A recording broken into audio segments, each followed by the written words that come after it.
Hello Sagittarius, Sun, Moon, Rising, and Venus signs. Kamusta po kayo? Sana po ay nasa mabuti kayong kalagayan. Welcome back po sa Star Tarot. Kung bago po kayo rito, welcome na welcome din po kayo. Thank you po sa inyong support. I truly appreciate it and God bless you all po. Tingnan natin ang mga messages ninyo for November 12 to 18. Tignan po natin kung anong mga messages ninyo from the trinkets. We have the butterfly, napakalaking butterfly. Kaya maaring napakalaking pagbabago ang maaring mangyari sa buhay ninyo around this time, Sagittarius. No? There's change, transformation going on dito for some of you. We have moth. Ayan. So, meron din, no? Change and transformation din na sinisimbolize niya. We have the key. Ayan, napakaganda. Nasa inyong mga kamayang susi, no? Para sa pagbubukas ng mga bagong opportunities and possibilities dito sa buhay ninyo, no? You are opening new doors, new possibilities dito for you. And this also symbolizes success. Kaya maaaring kung ano man ang mga pagbabagong ito na gagawin ninyo sa buhay ninyo, maaaring pagtatagumpayan ninyo yan, no? Sagittarius, maaaring ganun din ang ganap. And meron din ako napipick up dito na maaaring yung susi na to, ito na yung susi ng inyong tagumpay. Maaaring may mga ganap dito na talaga namang yun ang magsusupport sa mga gagawin ninyo or sa mga endeavor ninyo, and that is going to bring you to success, no? So, we also have number 40. We have 6th chakra, Archangel Metatron. Yung 6th chakra ninyo is the center of yung sinasabi nating third eye, no? So, maaaring merong mga vision dito na binibigay sa inyo ng Divine Universe. Maaaring meron kayong mga intuitive messages din, symbols, omens, synchronicities na maaaring pinapadala sa inyo dito ng Divine Universe in order to guide you, no? So, maaaring guidance yan, na parating sa inyo as you navigate this change, no? Maaaring magbago sa buhay ninyo sa ngayon, kaya maaaring yung gabay na yan, ay para makatulong sa iyo dito sa mga pagbabagong magaganap, no? We also have number 10, storm warning. Yan, warning pa lang yan, Sagittarius, okay?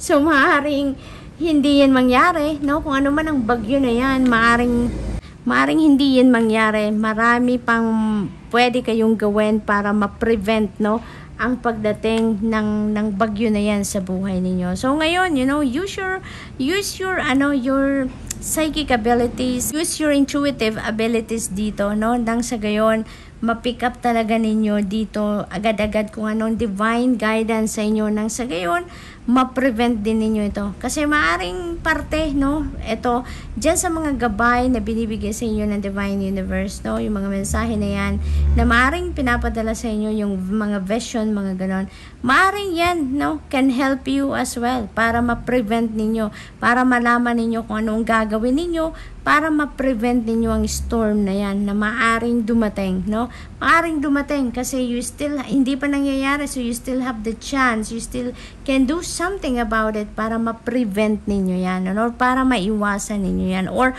para mag-change ng direction ng bagyo na yan, no? Diba? So, what else? We have number 44, woman holding a heart. Ayan, napakaganda, no? Napakaganda kasi punong-puno kayo dito ng pagmamahal, punong-puno kayo ng pag-ibig, yung ganon. You are full of love. Parang yung puso ninyo is oozing with love sa ngayon. At ang nakikita ko dito, forgiveness, no? Ang naririnig ko din is forgiveness. You're full of love ngayon, kaya handa na kayong magpatawad. Maluwag na sa pakiramdam ninyo, sa loob ninyo, ang pagpapatawad, no? Kaya parang, siguro ang iba sa inyo, merong mga hindi pagkakaintindihan with another person, no, or another family member in the past. And ngayon, dahil bukas na ang puso ninyo sa pagpapatawad, maaring ito na yung simula, no, ng pagbabati ninyo. Maaring ito na yung simula ng pagkakaayos ninyo, no? So that's really beautiful. We also have number 44, no? Number 44. That is please look up for the meaning of number 44 for more guidance, Sagittarius, okay? So what else?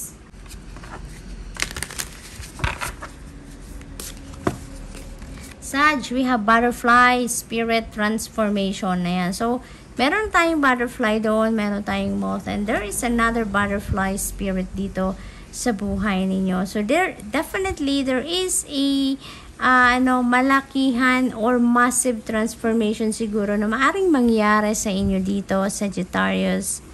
So, Sag, maaari talagang maraming pagbabago magaganap sa buhay ninyo around this time, no?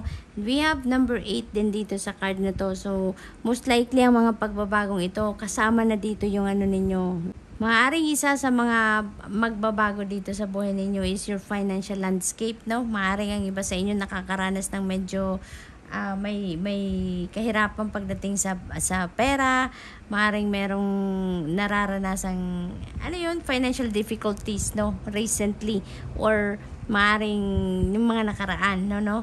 So ngayon maaring ito na yung pagkakataon ninyo, maaring meron na ditong financial breakthrough na dumating at yun ang maghahatid ng pagbabago for the better, no, ng inyong sitwasyon pang kaperahan, no. So maaring ganun ang ganap. We have energy, fire, spirit. Ayan. So, parang dito, no? Merong special power na binibigay sa inyo ang Divine Universe. Maaring to, parang extra spiritual power, no? Para sa inyo na mag-manifest kayo kung ano man ang gusto ninyong ma-manifest sa buhay ninyo. Parang meron kayong kapangyarihan ngayon na extra nasa inyong mga kamay na ngayon, no?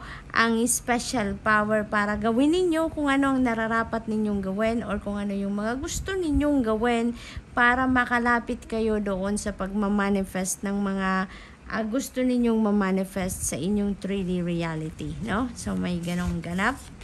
We have trust. Magtiwala lang kayo, no? Sagittarius. Just keep your hope and faith alive at magtiwala lang kayo sa divine plan. Magtiwala lang kayo sa divine universe. Magtiwala lang kayo sa mga gabay na binibigay sa inyo ng divine universe, no? Kasi lahat ng yan, no, ay para sa ikakabuti ninyo. Lahat ng yan ay para magabayan kayo, para makarating kayo sa kung saan man kayo dapat makarating, para mangyari, no, ang dapat mangyari, yung mga ganon. So, wag na nating kontrahen, wag na nating ipilit kung ano yung mga gusto nating mangyari, no? Kasi alalahanin natin na lahat naman ng bagay ay nangyayari according to the divine order and timing, no? Kaya minsan, kung may mga pangyayaring hindi yan ang kagustuhan ninyo, maaaring may mga nagaganap dyan na hindi yun ang eksaktong gusto ninyong mangyari or maranasan, pero yun ang nangyayari, no? So, magtiwala na lang tayo sa divine plan, no? Merong divine plan ang Panginoon para sa ating lahat at may mga bagay na hindi natin kontrolado, no? Kaya mag-surrender na lang tayo, magtiwala lang tayo, and at the same time mag-surrender tayo sa the divine universe, no? Na lang natin, iakyat natin, no, sa spirit team natin kung ano man ang mga concerns natin, mga pangarap natin, lahat ng yan tutulungan tayo ng spirit team natin, no, na makuha natin kung ano ang para sa atin, yung gano'n. So minsan nga may mga nangyayari, 'di ba, na hindi na natin kailangan mag-extra effort pa, 'di ba? Kasi kung ano ang para sa atin, ibibigay yan ng divine universe at the right time. Okay, tignan natin kung ano pa. We have Two of Wands. Ayan, napakaganda. Planning stage, no? Ang ganap dito ni Sagittarius, marami kayo siguro pinag-iisipan, pinagpaplanuhan, no? Maaring ganun ang ganap. Maari din na may mga partnership dito, no, na maaring mangyari. Maaring papasok kayo sa isang maaring partnership in business dito, no? Maari din na partnership sa isang trabaho, sa isang task, maaring proyekto, maaring ganun ang ganap dito, no? Partnership, maari din na may mga decision making kayo na kinakaharap, no, around this time, Sagittarius. Maaring may mga importanteng desisyon related sa career, related sa finances, no? Related sa relationship, no? Maaring ganun din ang mga ganap dito for some of you. We have the Creator. Ayan. So, you know what, Sag? Maaring before this reading, before ninyo to napanood, siguro ang iba sa inyo naghihingi ng enlightenment or naghihingi ng confirmation from the divine. Maaring nagdadasal kayo, humihingi kayo ng gabay dito, no? Kasi maaring related ito dito sa desisyon na gagawin ninyo. Maaring may naisip na siguro kayong potential na maging desisyon ninyo, pero hinihingi nyo pa rin yung confirmation sa divine kung yan nga ay tama, yan ay best na gagawin ninyo or best na desisyon ninyo, no? And the answer is no. Sagittarius, no? Yun ang sagot dito, no. So, kung confirmation ang hinihingi ninyo dito, kung ano man ang iniisip ninyo right at this moment or before ninyo napanood ito or narinig itong reading na to, then the answer is no, no? Yung no naman, no, hindi necessarily na talagang hindi yan ang para sa inyo. Sometimes off timing lang, 'di ba? Maaring yan ay para pa rin sa inyo, pero hindi lang sa ngayon, hindi lang tama ang panahon. Maaari din naman na yun talaga ay hindi for your highest good talaga, or maaari din naman na hindi yan talaga parte ng divine plan para sa inyo, no? So maaring iba't iba ang rason, iba't iba tayo ng sitwasyon. So maaari din na iba't iba din yung ganap dito sa inyo. Maaring iba-iba din yung mensahe para sa inyo. Kaya nga meron tayong 6th chakra na mensahe para sa inyo. Kasi if this message resonates with you, Sagittarius, make sure na papakinggan ninyo kung ano yung intuitive messages ninyo na nare-receive. Trust it and listen to it and follow whatever that nare-receive ninyo sa intuition ninyo, dahil yan ay gabay para sa inyo. So, ayun, maaaring related talaga ito doon, para mahanap ninyo ang kasagutan, malinawan ang inyong isipan, malinawan ang inyong makaluwag din sa inyong damdamin, sa dinadala ninyo sa dibdib ninyo. Kasi ang napipick up ko dito, may kabigatan na nararamdaman ang iba sa inyo dito, Sagittarius. Maaring related yan dito sa kailangan ninyong pagdesisyonan, no? So kung ano man yan, make time na pakinggan ninyo ang inyong intuition, no, Sagittarius, dahil hindi kayo niyan ililigaw. Lagi kayong dadalhin yan sa tamang desisyon. Okay? So, final message ninyo ay Page of Cups. Ayan, napakaganda. Meron ditong mga good news na parating sa inyo. Mga balitang nakakakilig, mga balitang nakakatuwa, mga balita or, mga correspondence na maaring, ma-excite kayo dito sa na to. May mga, yung parang magical moments na mag-unfold dito dahil sa mga balitang ito, dahil sa mga email, siguro may text or may call kayong ma-receive dito, at yun ang magpapa-excite sa inyo kung ano man ang maririnig ninyo dyan, no? Maaari din na may mga invitation din para sa inyo for social gathering. Maaring yun ang magpapa-excite sa inyo din, diba? Maaring ganon.